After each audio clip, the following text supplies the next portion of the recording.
বিশ্বনবী বলেন আল্লাহর ৯৯টা নাম আছে, মিআতান ইল্লা ওয়াহিদাম, এক কম ১০০। মান আহসাহা দাখালাল জান্নাহ, যে ব্যক্তি ৯৯ নাম মুখস্থ করে তার সিনার ভেতরে রাখবে, আল্লাহ তাআলা তাকে জান্নাত দিয়ে ধন্য করে দেবে। বিশ্বনবী মুহাম্মদুর রাসূলুল্লাহ সাল্লাল্লাহু আলাইহি ওয়াসাল্লাম ইরশাদ করেন, যে ব্যক্তি সকালবেলা ৩ বার তেলাওয়াত করবে আউযু বিল্লাহিস সামিউল আলিম মিনাশ শাইতানির রাজিম, এরপরে সূরা হাশরের শেষ ৩টি আয়াত তেলাওয়াত করবে, রব্বুল আলামিন ওই ব্যক্তির জন্য ৭০,০০০ ফেরেশতা নিয়োগ দিবেন যারা সারা দিন ওই লোকের জন্য মাগফিরাতের দোয়া করবে। শুধু এখানেই শেষ নয়, বিশ্বনবী ফরমান ওয়া ইন মাতা ফি যালিকাল ইয়াউমি মাতা শাহীদান, ওই দিন যদি ওই ব্যক্তিটা ইন্তেকাল করে সে শহীদ হয়ে কিয়ামতের দিন আল্লাহর সামনে দাঁড়াবে। সকালবেলা যদি পড়েন ৩ বার আউযু বিল্লাহিস সামিউল আলিম মিনাশ শাইতানির রাজিম ৩ বার পড়ে সূরা হাশরের শেষ ৩ আয়াত যদি তেলাওয়াত করেন, তাহলে আপনার জন্য আল্লাহ তাআলা ৭০,০০০ ফেরেশতা নিয়োগ করবে। সারা দিন তারা আপনার জন্য মাগফিরাতের দোয়া করবে, আর ওই দিন ইন্তেকাল করলে আল্লাহ তাআলা শহীদ হিসেবে আপনাকে কিয়ামতের দিন দাঁড় করাবে। সুবহানাল্লাহ, এত আস্তে। আবার সন্ধ্যাবেলায় যদি পড়েন, সারা রাতের জন্য ৭০,০০০ ফেরেশতা মাগফিরাতের দোয়া করবে। ওই রাতে মারা গেলে শাহাদাতের মৃত্যু নসিব হয়ে যাবে। এজন্য এই দোয়াটা পড়ার দরকার আছে না নাই? আযকারুস সাবাহি ওয়াল মাসা, সকাল সন্ধ্যার যে জিকির, এই জিকিরের অন্তর্ভুক্ত করে নেবেন এই ওয়াজিফাটা। যে হাদিসটা বর্ণনা করলাম সুনানে তিরমিজির হাদিস, যদিও হাদিসটা সনদের দিক থেকে দাঈফ, কিন্তু মুহাদ্দিসিনে একরাম বলেছেন যেহেতু এটা ফাজাইলুল আমালের হাদিস, এটা পড়ার ক্ষেত্রে কোনো নিষেধাজ্ঞা নাই, এটা পড়া যাবে। সো সকাল সন্ধ্যা যদি সুযোগ হয় এই ওয়াজিফাটা যেন আমরা পড়ি। এই ৩টি আয়াতের ভেতরে আল্লাহ তাআলা তার ১৪টি গুণবাচক নাম উল্লেখ করে দিয়েছেন। কয়টি? আওয়াজ করে বলেন তো, যারা শুনতে পেয়েছেন বলেন, এই ৩টি আয়াতের মধ্যে আল্লাহর কয়টি সুন্দর সুন্দর গুণবাচক নাম আছে বলেন তো? কয়টি? সবাই বলেন কয়টি? ১৪টি গুণবাচক নাম, চমৎকার চমৎকার নাম। যে নামগুলো যদি আমরা আজকে পড়ি, শুনি, জানি, আল্লাহ তাআলা সম্পর্কে ব্যাপক ধারণা, ইনডেপথ, আমার রব সম্পর্কে ইনডেপথ নলেজ নিয়ে আজকে আমরা ফিরতে পারবো ইনশাআল্লাহ। বলেন সবাই। আসুন আমরা আল্লাহ তাআলার এই চমৎকার চমৎকার ১৪টি নামের ব্যাখ্যা বিশ্লেষণ আজকের এই তাফসীর ময়দান থেকে জানি। প্রিয় ভাইয়েরা, আল্লাহর অনেক সুন্দর সুন্দর নাম আছে, আমাদের উচিত এই নামগুলো দিয়ে আল্লাহকে ডাকা। ভাই, তোমরা যদি ড্রোন একেবারে আমার মাথার সামনে নিয়ে আসো তাইলে হবে? একটা নিরাপদ দূরত্বে রাখতে হবে, এই ড্রোনের সাউন্ড যেন আমি না পাই। সেফ জোনে থাকতে হবে, দূরে থাকো। সম্মানিত ভাইয়েরা, আল্লাহ তাআলার চমৎকার চমৎকার অনেক নাম আছে যেগুলো আল্লাহ তাআলা কোরআনে উল্লেখ করেছেন। আল্লাহর আসল নাম হচ্ছে আল্লাহ। আসল নাম কি? সবাই বলুন, আসল নাম কি? কি মাঝখানে কি সমস্যা? এই ভাই যদি না দাঁড়ায়, ওই যে মহিলা প্যান্ডেলের বোনরা তো দেখবে না। ভাই আপনি একটু বসেন, মাঝে মাঝে একটু দাঁড়াবেন। ঠিক আছে, ঠিক আছে, হ্যাঁ হয়েছে। আল্লাহ তাআলার আসল নাম হচ্ছে আল্লাহ। আওয়াজ করে আল্লাহর একটা ডাক দেন, বলেন আল্লাহ। মন থেকে, হৃদয়ের গহীন থেকে, হৃদয় নিংড়ানো মনের সবটুকুন ভালোবাসাকে উজাড় করে দিয়ে আল্লাহর নামটা জপেন তো, পড়েন তো আল্লাহ। কেমন লাগে? ভালো লাগে? এর চেয়ে সুন্দর মধুমাখা নাম, জাদুমাখা নাম আর আছে?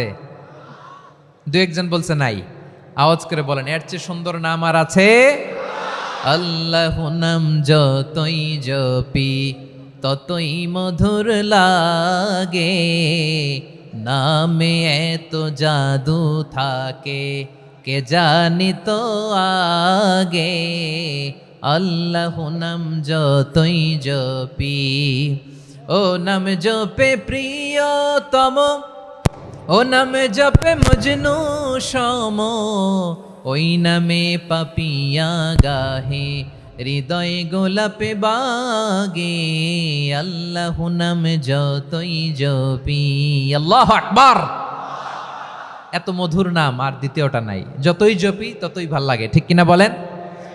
এজন্য রব্বুল আলামিন বলেন ওয়ালিল্লাহিল আসমাউল হুসনা ফাদউহু বিহা ওয়া যারুল্লাযীনা ইউলহিদুনা ফি আসমাই সায়ুজজাউনা মা কানু ইয়া'মালুন।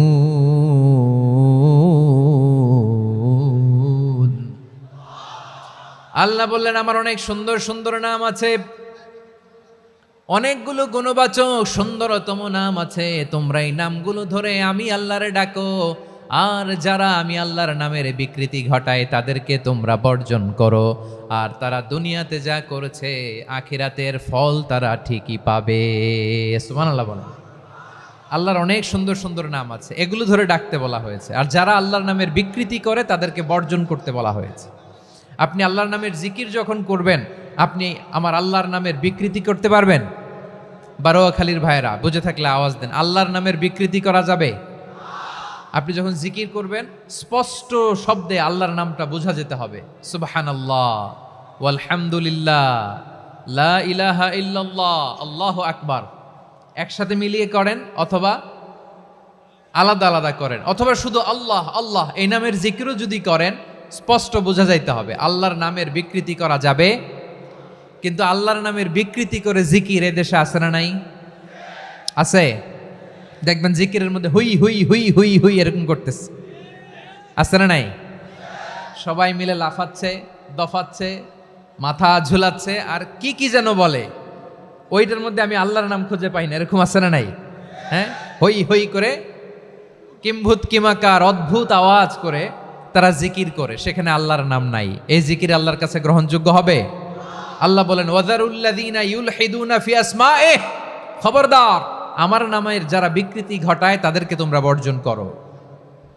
এজন্য জিকির যখন করব সুস্পষ্টভাবে আল্লাহ তাআলার নাম সেখানে থাকতে হবে, ঠিক কিনা বলেন? আবার আল্লাহ বলেন যেমন মনে চায় তেমন জিকির তোমরা করো না। ফাযকুরুল্লাহা কামা আল্লামাকুম মা লাম তাকুনু তা'লামুন, তোমরা জানতে না, আল্লাহ তোমাদের জানিয়েছেন কেমন করে আল্লাহর নামের জিকির করতে হয়, যেমন আল্লাহ শিখিয়েছেন তেমন করে আল্লাহরে ডাকো, ঠিক কিনা বলেন? আল্লাহ তাআলা যেমন শিখিয়েছেন তেমন ভাবে আল্লাহ তাআলাকে ডাকতে হবে, ঠিক ওই পদ্ধতিতে আল্লাহ তাআলার নাম যুক্ত হবে। কোন পদ্ধতিতে সেটাও আল্লাহ বলে দিচ্ছেন। আল্লাহ তাআলা বললেন ওয়াযকুর রাব্বাকা ফি নাফসিকা তাদাররুআন ওয়া খীফাতান ওয়া দুনাল জাহরি মিনাল কওলি বিল গুদুই ওয়াল আসাল ওয়া লা তাকুম মিনাল গাফিলিন। খবরদার আল্লাহর নামের জিকির করো, আল্লাহকে ডাকো। ফি নাফসিকা মনে মনে, তাদাররুআন সবিনয়ে, খীফাতান ভীত বিহবল চিত্তে, দুনাল জাহারি মিনাল কওল অনুচ্চ স্বরে অনুচ্চ আওয়াজে। এভাবে আল্লাহর ডাকলে সেই ডাকা কবুল করে নিবে কে? তাহলে আল্লাহকে জপতে হবে মনে মনে, সবিনয়ে, ভীত বিহবল চিত্তে, অনুচ্চ স্বরে, এভাবে জিকির করতে হবে। বিশ্ব ইসলাম এবং বিশ্বনবীর সাহাবারা ঠিক এই পদ্ধতিতে আল্লাহ তাআলাকে ডাকতেন। তাহলে এই যে আল্লাহ তাআলার সুন্দর সুন্দর নামগুলো আছে, এগুলো ধরে আমরা আল্লাহ তাআলার জিকির করব, তার প্রশংসা করব, তার পবিত্রতা বর্ণনা করব, তাহলে খুশি হবেন কে? বিষ্ণু ঈসা ইসলাম বলেন আশ-শাইতানু জাসিম আলা কলবি ইবনে আদম, শয়তান বনি আদমের কলবের মধ্যে এরকম খামচি মেরে বসে থাকে। খামচি বোঝেন তো? শয়তান বনি আদমের হৃদয়ে কলবে খামচি মেরে বসে থাকে। ফাইদা যাকারাল্লাহ খানাসা, যখন মানুষ আল্লাহর জিকির করে শয়তান দৌড়ে পালায়। ওয়াইদা গাফালা ওয়াসওয়াসা, আর মানুষ যখন অমনোযোগী হয়, গাফিল হয়, শয়তান আবার টেম্পটেশন দেয়, আবার ধোঁকা দেয়, আবার ওয়াসওয়াসা দেয়। এজন্য বিশ্বনবী বলতেন লা ইয়াজালু লিসানুকা রাতবান মিন যিকরিল্লাহ, সব সময় প্রতি মুহূর্তে সর্বক্ষণে তোমার জিহ্বাটা আল্লাহর জিকির দিয়ে ভিজা রাখবা, আল্লাহর জিকির দিয়ে সিক্ত রাখবা, তাহলে কবুল করবে কে? সবাই পড়েন সুবহানাল্লাহ আলহামদুলিল্লাহ লা ইলাহা, সুবহানাল্লাহ আলহামদুলিল্লাহ, লা ইলাহা ইল্লাল্লাহ, লা ইলাহা ইল্লাল্লাহ, মুহাম্মাদুর রাসূলুল্লাহ সাল্লাল্লাহু আলাইহি ওয়াসাল্লাম। প্রিয় ভাইরা,